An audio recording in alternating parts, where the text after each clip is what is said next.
Today I'm going to teach you everything you need to know about deployments on Replit. And in this masterclass, I'm going to break down first what a deployment is, and then I'm going to walk through all the different types of deployments on Replit with an example for each one. I'm going to start super high level so you understand exactly how deployments work with agent, but also I'm going to drill down and get as deep as possible so that you understand all the options out there if you want to go out and build some custom projects or maybe create some things that aren't even possible in agent, because Replit as a platform has a ton of possibilities. And along the way, I'm going to give you very tangible examples of my own projects that I've built with these deployments.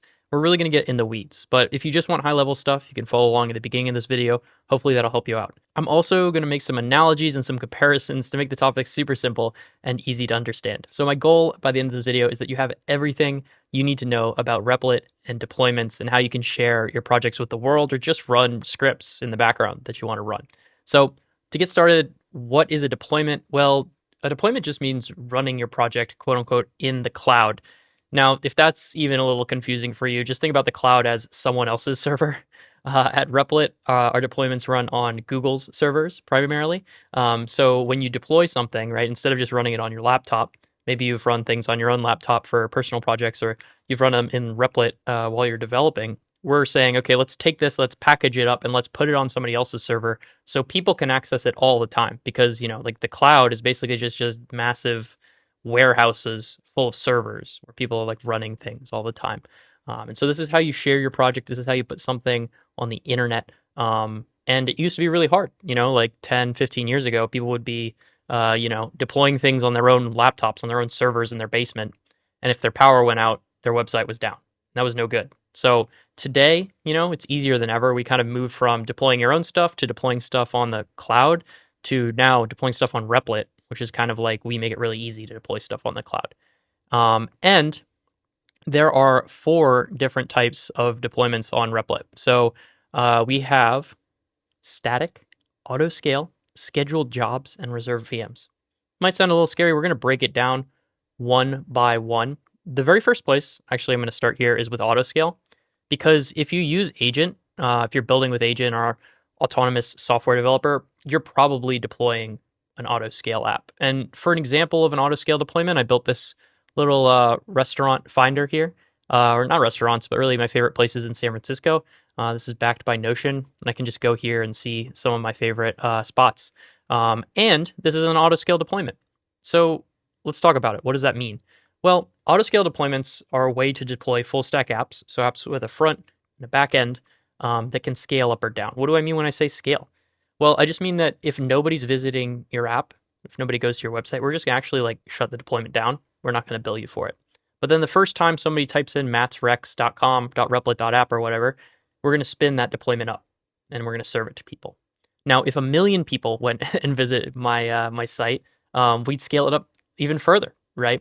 And that means that the app isn't always on, but it also means there's a variable usage and cost, really, because if you're not serving that app, if no one's visiting it, we're not going to charge you for it.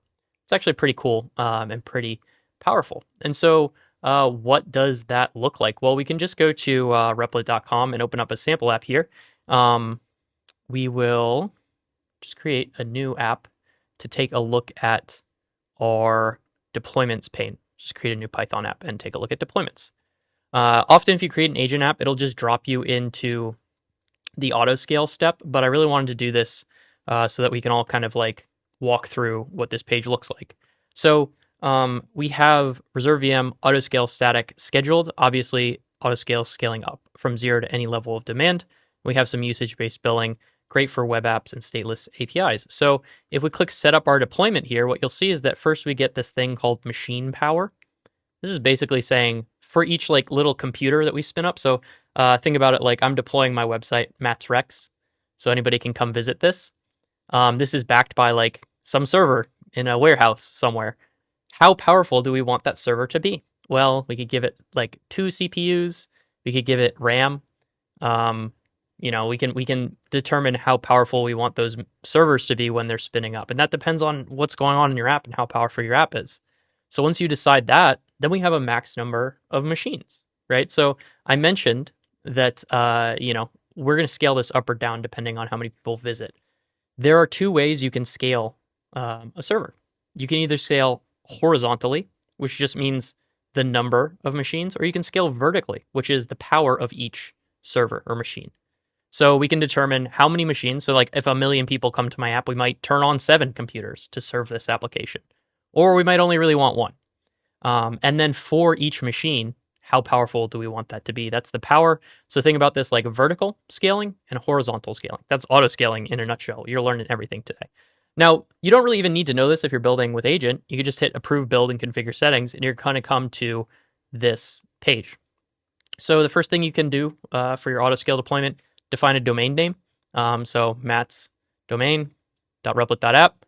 We need a build command, and we need a run command, or build's optional rather, but we need a run command. A lot of times if you're building with Agent, it will just take care of this for you, super easy. If not, the build command is what builds your application. Sometimes it's like npm run build, or some other build step that compiles some code before you have a run command that deploys your app. And then we can pull in secrets, which are often done automatically. So for example, in that project I mentioned, Matt's Rex, if we go to deployments, you can see that like we're pulling through all of our secrets automatically. We also have the option to sync those secrets. Like we make this really easy for you. And you can see my build command is npm run build. My run command is npm run start. So that's Autoscale in a nutshell. I'm going to come back to this because we're going to need to talk about the difference between Autoscale and Reserved VMs. But the thing you need to know, when I deploy via Autoscale, we're bundling up this project and pushing it to the cloud. So this is another important point about deployments, which is that deployments are just a snapshot of your application, which means that if I went in here and started changing things with Agent, I wouldn't have to, nothing would change in my deployed version until I click redeploy. That's important. So again, think about deployments as a point-in-time snapshot of your application, much like we show you snapshots of your application in the history pane. So that's Autoscale. Now, we're going to go kind of left to down and right here, just because I decided that's what we're going to do. But static and scheduled jobs are pretty quick, so we're going to cover those, and then we're going to circle back to Reserved VMs, and then I'm going to tie in the difference between Reserved VMs and Autoscale deployments. So static deployments are just a set of static files, like a blog. So if you don't know much about blogs or about the internet or like or whatever, just know that most pages that you go to when you go to a page, we're rendering HTML. So you could actually right click and click inspect and see the actual HTML that this page is made up of. And really it is just HTML. Most of the internet is just HTML and CSS, and then our more advanced applications, like this one, might have a server, right? Or something that's running in the background. That's why we needed an Autoscale deployment for this application. But even then, this app, if I inspect it, is mostly HTML and CSS. And even this map is all running in the browser. Most of the map is just running in Google Chrome here. And so what that means is that if you have an app that is just a set of HTML and CSS, it gets rendered by Google Chrome, the browser. You don't really need a server. All you need is something that's static, that doesn't change, that you can serve to people. And so this app that I built, this is my homepage. This is a static site because it's just HTML and CSS, and it's really simple. And Replit supports deploying these static sites. And so here I have my deployment for this site. We'll delete this real quick so that we can walk through the deployment process. And if we're deploying a static page, you can see all I have is a source directory, and then this public directory, which is built from the source directory. So if I was to set up a static deployment for this app, call it Matt's site, the public directory is public. The build command is pnpm build, so that's going to compile our website. And when I deploy this, all we're doing is running the build command and then deploying a set of static files.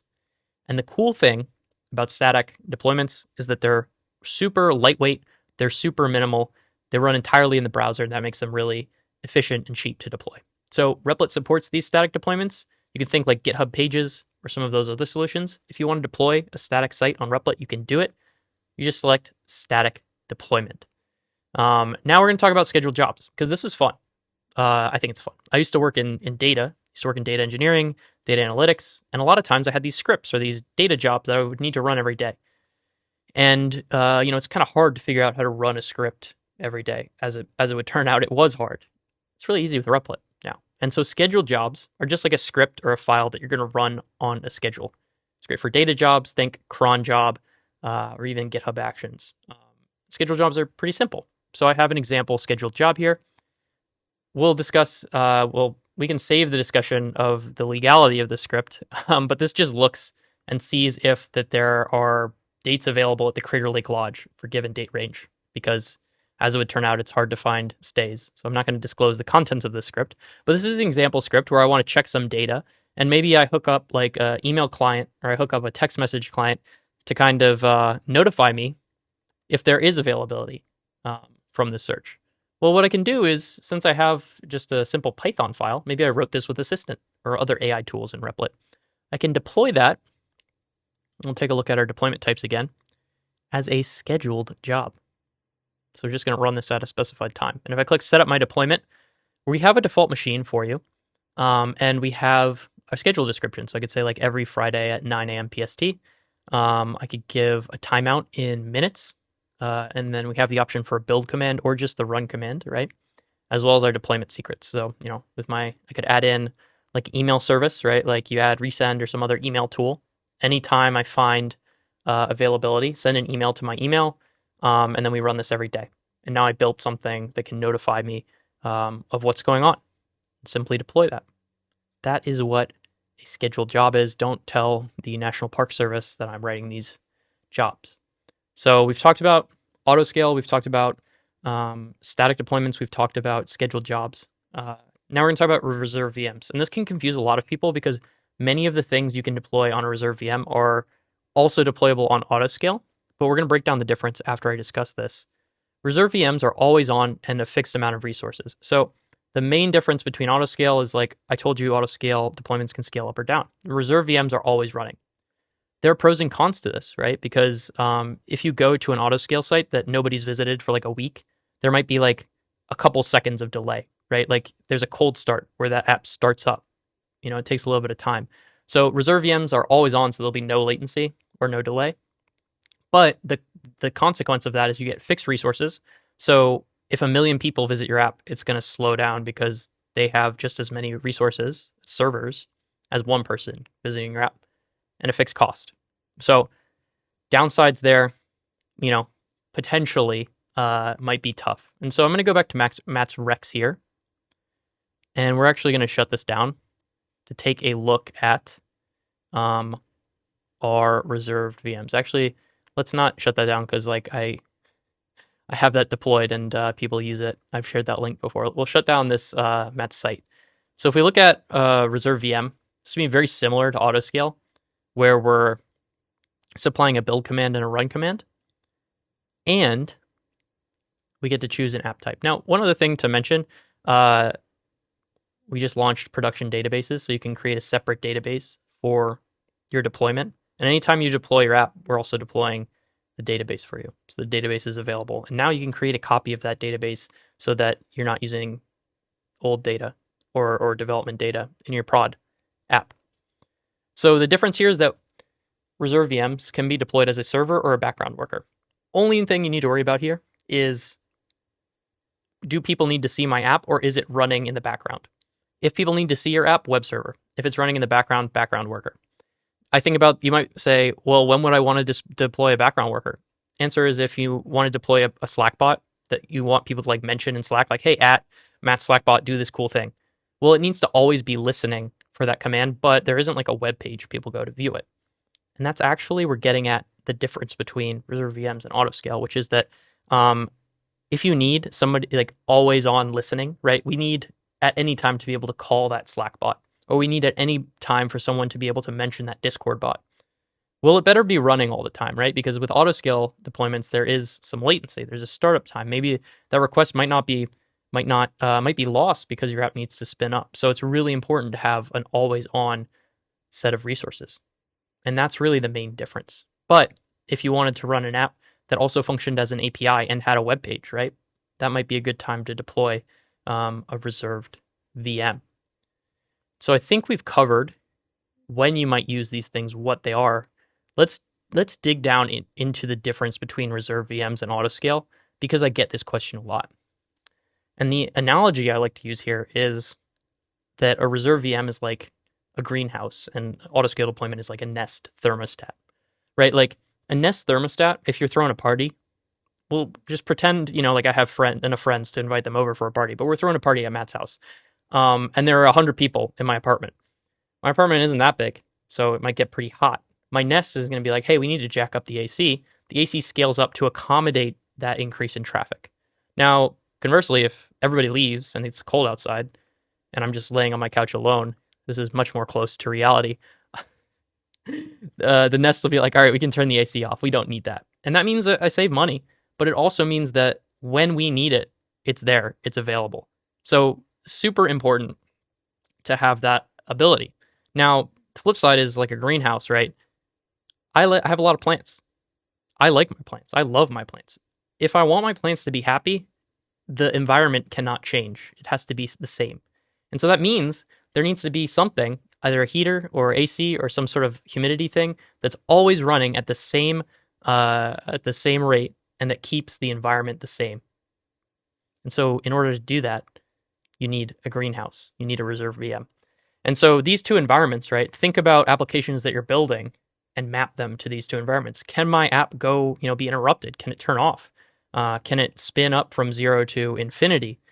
What's a good example of an app that would do that? Well, it's like my Maps app. I might share this with some friends. I might share it with 100 people. I might put it on my YouTube. People can visit this. It works, and nobody notices that spin up time if there is any, but it gets the job done. The flip side to that is if I have a Slack bot and everybody in my company is using it, well, I don't want my coworker logging on at 5 a.m. and mentioning my Slack bot and there's a spin up, it has to spin up or it's not available, right? That would be a bad experience. So we need a reserved VM for that Slack bot. And this really is the difference between reserved VMs and Autoscale deployments. Now, I want to make this video, I don't want there to be any doubt by the time you end this video in what deployment you should use. So I made a flowchart. I've done this in other videos, but I revised the flowchart basically for agent apps. So we're going to walk through the flowchart. Hopefully you're starting to get a pretty good understanding of what these things are. First question, did agent create your app? As of July 2025, if the answer is yes, you can just deploy it via Autoscale. Boom. That's going to be the recommended deployment. You can just send it. So right off the bat, that's probably like 90% of apps. Now, if the answer is yes, but I need to optimize or I'm a nerd and I've gotten this far in Matt's video and I want to keep watching, we're going to continue. And if the answer is no, we'll continue also. Second question, are you building a web app? Well, what is a web app? A web app is like something like this that you can go visit and it has a front end and maybe there's some stuff going on in the back on a back end, like there's a server as well. Agent builds full stack web apps. Maybe we'll even include my personal site, this static site, as a web app as well. So are you building a web app? Let's say no. No, you're not building a web app. Okay, maybe static site isn't a web app.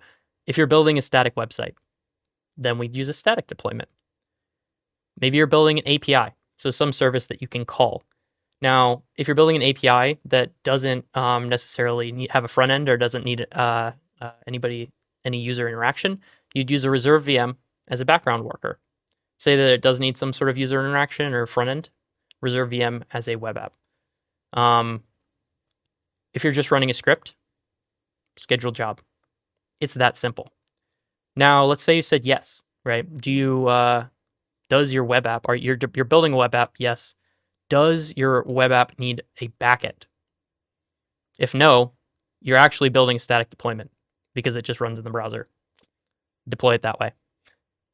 If it does need a running process in the front end, then you wouldn't be able to deploy static deployment if it couldn't run in the browser. But let's say, yes, it does need a backend. And this gets into our discussion on reserved VMs. So if it's the case that you want your web app to be able to scale up quickly to handle large amounts of requests, and you're okay with variable costs and a minimal warm-up time, then you're probably doing one of these two things. It's a server, or you want to try out multiple ideas without spending too much, and you best be served with an Autoscale deployment. Now, if it's the case that your app needs to be running constantly with access to consistent resources, and you want cost certainty, then you might need one of these things. A bot, you're running background activities, your app's not a server, and your app does not tolerate being restarted easily. And in that case, you want a reserved VM. So I'm going to put this in the Replit docs. This is kind of my flowchart, but this is how I think about the things we're deploying. And I really wouldn't worry about it too much. Like I wouldn't spend too much time optimizing, but I would try to think about, will this work, and deploy it and test it out. And sometimes this gets into some more advanced concepts like workflows on Replit, or like deploying multiple apps on Replit. You might be building something really complicated that's best served as 2 deployments, or best served as multiple processes running within the same app. I have some other videos on how to do that, and I'm going to keep putting out content for our power users on how to build the best apps and deployments possible. But this has been a breakdown of the different types of deployments on Replit, and we've talked about autoscale, static, reserved VMs, and scheduled. We talked about the differences between autoscale and reserved.